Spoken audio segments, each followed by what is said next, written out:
Je déteste les mercredis. Le mercredi, je dois travailler de 6 heures du matin jusqu'à 21h30 car je dois aller à mes 3 boulots différents.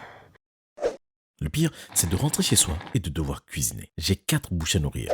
Non, je ne suis pas une mère célibataire qui fait 3 boulots pour ses enfants. J'ai 18 ans et j'ai de ma famille malade. N'oubliez pas d'aimer la vidéo, de vous abonner et d'activer les notifications pour ne rater aucune de nos histoires folles. Dès que je rentre chez moi, j'ai 4 adultes qui me demandent de l'argent.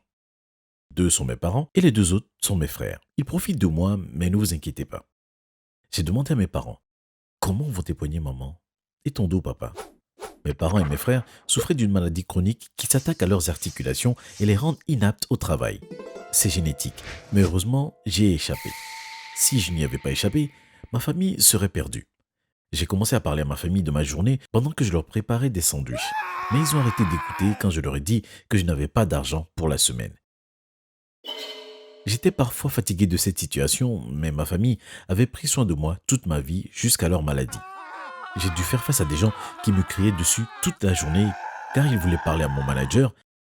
Mais avant ça, mes professeurs me criaient dessus. Ça n'a donc pas trop changé. Le lendemain, je me sentais mal au boulot. Je venais de me faire virer de là où je gagnais le plus d'argent. J'étais stressé. Est-ce que je devais prendre 2 nouveaux boulots pour gagner le montant perdu? Je rentrais chez moi sous cette chaleur étouffante quand j'ai vu un ballon d'or. Une petite fille courait après. Elle était adorable. Elle avait peut-être 5 ans. J'ai toujours voulu avoir une petite sœur pour être un bon grand frère. J'ai eu le sang qui n'a fait qu'un tour quand j'ai vu un bus rouler à pleine vitesse vers la petite fille. J'ai couru vers elle et je l'ai poussée hors du chemin. Le bus m'a percuté, mais la fille semblait aller bien. J'avais mal partout. J'ai cogné ma tête et j'ai commencé à perdre conscience. La dernière chose que j'ai vue était une paire de talons hauts qui sortait d'une limousine. Et j'ai entendu la petite fille dire « Maman ». Je me suis réveillé probablement plusieurs heures après à l'hôpital. Ça semblait différent. J'étais déjà venu avant, la plupart du temps pour des accidents de travail, et ce n'était pas si propre ou beau. Mince, est-ce que j'étais dans un hôpital privé? J'ai commencé à paniquer en pensant à la facture énorme que j'allais devoir payer. C'était déjà très cher dans un hôpital normal, un endroit si luxueux allait m'endetter jusqu'à ma mort. La porte de ma chambre s'est ouverte et une docteure est entrée. Elle m'a expliqué ce qui s'était passé et que j'avais une clavicule et des côtes cassées, ainsi qu'un traumatisme crânien. Vous ne devriez pas sauter devant un bus, mon garçon. Je voulais lui demander comment j'ai fini dans cet hôpital et comment j'allais devoir payer pour mes soins, mais mon plan sur le moment était de passer par la fenêtre pour m'échapper. La porte s'est de nouveau ouverte et j'ai entendu des bruits de talons. Une grande femme bien habillée est entrée. Elle avait l'air d'avoir l'âge de ma mère, mais en très riche. La docteure est partie et j'ai regardé la femme qui avait les larmes aux yeux. Elle s'est jetée sur moi et m'a serré dans ses bras. « Vous avez sauvé ma petite fille ?» Elle a dit en pleurant dans mes oreilles. Je lui ai souri et j'ai dit « C'est normal, qu'est-ce que j'aurais dû dire d'autre ?» La porte s'est de nouveau ouverte et un grand homme est entré, d'environ le même âge que mon père et qui portait un costume luxueux. Il a mis ses bras autour de la femme, ce qui m'a fait penser qu'ils étaient mariés. Ils m'ont expliqué qu'ils sortaient du parc avec leur fille quand elle a commencé à courir dans la rue et qu'elle serait morte si je ne l'avais pas sauvée. « Comment pouvons-nous nous racheter ?» a dit la femme. Je n'ai pas réfléchi longtemps, je savais exactement ce dont j'avais besoin. Ma spécialité est la nourriture. Je cuisine très bien. J'ai demandé à ces riches personnes un travail et ils m'ont donné ce qu'il y a de mieux. Je suis devenu leur chef personnel. Après m'être mis de mes blessures chez moi et à l'hôpital, qu'ils ont payé, la femme, Madame Robert, est venue me chercher pour aller dans leur manoir. Oui, un manoir. Je savais que ces gens étaient riches juste en les regardant, mais quand j'ai vu leur manoir, j'ai compris qu'ils n'étaient pas seulement riches, mais milliardaires. « Bienvenue dans ta cuisinerie », a dit Madame Robert en me souriant. J'ai passé la journée entière à me familiariser avec la super cuisine. Puis j'ai appelé mes autres boulots, fous de joie, et je leur ai dit que je démissionnais.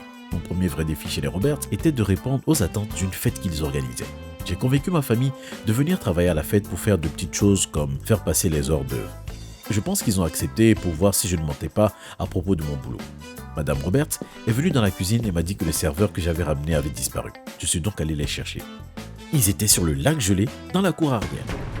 Quand mon père m'a vu, il a eu peur et a glissé.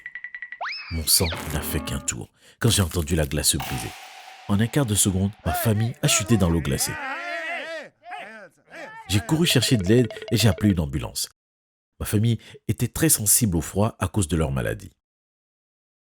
J'étais à l'hôpital avec eux quand le docteur est entré.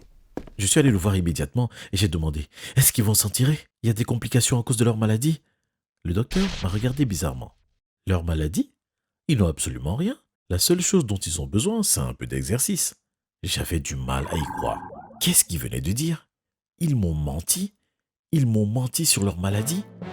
Je sentais mon sang bouillir. Je ne me préoccupais pas d'être à l'hôpital. J'allais taper une crise.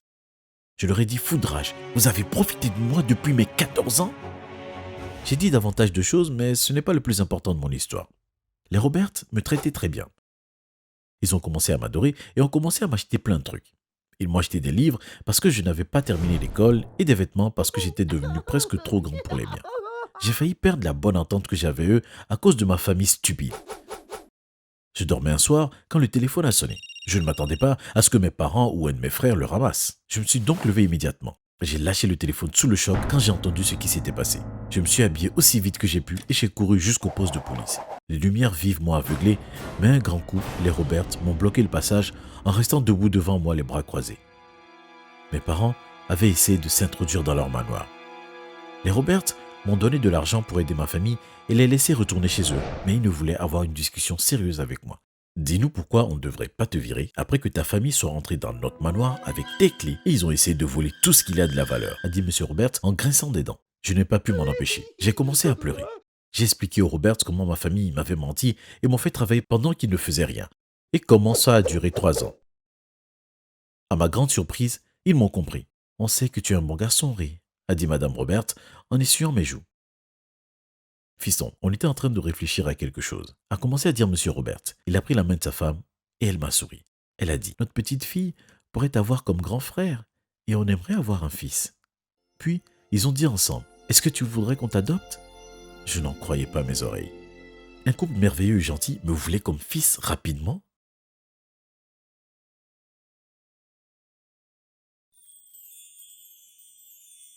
Le seul problème était mes parents.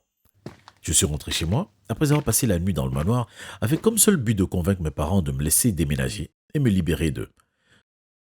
Je leur ai dit: vous ne vous préoccupez pas de moi, pourquoi ne me laisserez-vous pas partir? Ma mère a hurlé: tu ne vas pas quand même nous laisser pourrir dans la pauvreté, petite vermine. Un de mes frères a dit: pourquoi tu veux nous quitter? On a pris soin de toi depuis que tu es bébé et maintenant tu es furieux d'avoir pris soin de nous pendant 3 ans? Mon autre frère a hoché la tête en me traitant d'ingrat. Je savais que c'était eux les ingrats, pas moi. J'ai compris que je devais trouver un moyen de partir ou de déménager chez les Robert. Mes parents étaient si matérialistes que trouver un bon plan n'était pas vraiment facile.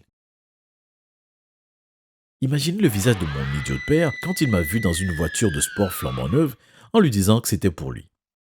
J'ai dit à mon père que les Robert lui avaient offert pour le remercier d'avoir élevé un fils si formidable et un super chef pour leur cuisine. Et tout ce qu'il avait à faire était de signer son nom sur le contrat pour que la voiture soit à lui. Je n'avais même pas besoin de lui donner le stylo. Il a pris de ma main et a écrit son nom sans le lire entre les lignes ou quoi que ce soit. Ma mère était aussi facilement influençable. J'ai simplement utilisé un appât similaire. J'ai réservé 2 semaines dans un complexe hôtelier tout compris sur une île magnifique et j'ai dit à ma mère exactement la même chose que j'ai dit à mon père à propos des remerciements des Robert. Elle était totalement tombée dans le panneau. Je n'avais même pas fini de parler quand elle a déjà signé la moitié des papiers qu'elle pensait être pour le voyage de luxe. Mais en fait, elle m'a libéré de ses griffes. Je suis rentré chez moi très heureux ce jour-là. Chez moi, chez les Robert. Mes anciens parents étaient surpris quand je suis revenu avec un camion pour récupérer mes affaires. Où est-ce que tu vas? A demandé mon ancienne mère. J'ai répondu: à la maison, tout en ramenant un carton jusqu'au camion. Ta maison c'est ici, tu ne peux pas partir, a dit mon ancien père. J'ai alors continué à leur expliquer que je ne leur appartenais pas. Tout comme la voiture de sport et les vacances de luxe ne leur appartenaient pas. La seule chose que je leur ai laissée était un vieux canapé qui était encore plus vieux que mon père. S'installer dans un manoir était un peu plus difficile que ce à quoi je m'attendais. Je me tournais et me retournais dans mon nouveau lit. Était-il trop grand? Peut-être que mon pyjama en soi était trop doux. Je me suis dit que je devais aller me chercher un verre de lait chaud pour m'aider à dormir. Une fois dans la cuisine, j'ai entendu la porte de derrière s'ouvrir ainsi que des bruits de pas. Je suis resté figé une seconde, puis j'ai repris mes esprits et je suis allé voir. J'ai été choqué par ce que j'ai vu. 4 personnes masquées avec des battes de baseball. Qui ça pouvait être, bien entendu? C'était mes anciens parents et frères. Ce qui m'inquiétait le plus, c'était les battes de baseball. Ils n'étaient pas là pour voler, ils étaient là pour faire du mal à quelqu'un, voire même à plusieurs personnes. Maintenant, je ne dis pas que je suis le plus intelligent, mais en tant que chef, je dois souvent improviser. J'étais derrière ces personnes qui m'avaient exploité et je les regardais monter les escaliers en direction de ma nouvelle famille. Je réfléchissais à un moyen pour les avoir tous en même temps quand j'ai vu la corde à sauter de ma petite sœur. C'était parfait. J'ai fait quelques pas et j'ai lancé un des côtés de la corde vers la jambe d'un de mes parents. En un essai, ils sont tous les 4 tombés des escaliers. C'était trop drôle, comme dans un dessin animé. Mes parents sont tombés KO directement au sol. Mes 2 frères ont sauté par-dessus la rambarde et ont couru vers moi des 2 côtés. J'ai couru dans le salon et je me suis caché dans l'ombre derrière le canapé. J'ai vu un de mes frères regarder derrière Restor à côté de moi. J'ai alors tiré sur la corde qui les relevait et j'ai tout lâché. La barre en métal qui y était attachée est tombée sur la tête de mon frère. Je pouvais presque voir des petits oiseaux lui cacher la vue. Mon autre frère était plus difficile à attraper. Il avait couru vers la cuisine, là où se trouvent les objets tranchants. Je ne savais pas quoi faire, mais j'ai vu une nappe dans le salon et je me suis dit que si ça avait marché pour les autres, ça marcherait pour moi aussi. Je l'ai prise et je me suis glissé derrière mon frère. Je l'ai jeté sur lui et j'ai attaché les 2 extrémités autour de ses bras pour gagner du temps. Il s'est débattu et m'a insulté, mais j'ai eu assez de temps pour prendre une tarte dans le frigo avant de lui mettre en pleine figure. Une fois mon ancienne famille mise hors du tas de nuire, je les ai attachés tous ensemble avec la corde à sauter. Vous pensez sûrement que c'était trop facile. Mais souvenez-vous, ces feignants n'ont pas bougé un pouce depuis des années. Ils n'étaient pas vraiment costauds, agiles ou même intelligents. Vous voulez savoir le plus drôle? Voir leur visage quand ils ont été condamnés pour leurs infractions répétées. Maintenant, je dors toutes les nuits comme un bébé. Parfois, quand je me sens mesquin, je vais à la prison locale pour rendre famille à ma famille. Je fais en sorte de porter mon meilleur costume et ma montre la plus chère. J'adore les rabaisser car je mérite tout ce que j'ai. Ma mère est furieuse quand elle voit mes mains manucurées. Et les gars aussi peuvent faire de la manucure. Mes autres frères avaient vraiment l'air dégoûtés quand ils ont vu mes habits hors de prix. Des choses qu'ils auraient pu s'offrir s'ils auraient travaillé. On aurait dit que mon père avait mordu un citron quand il a vu ma montre et les clés de ma voiture. Je roule toujours avec la voiture avec laquelle j'ai trompé mon père. Ça faisait du bien de conduire ma nouvelle famille à la plage.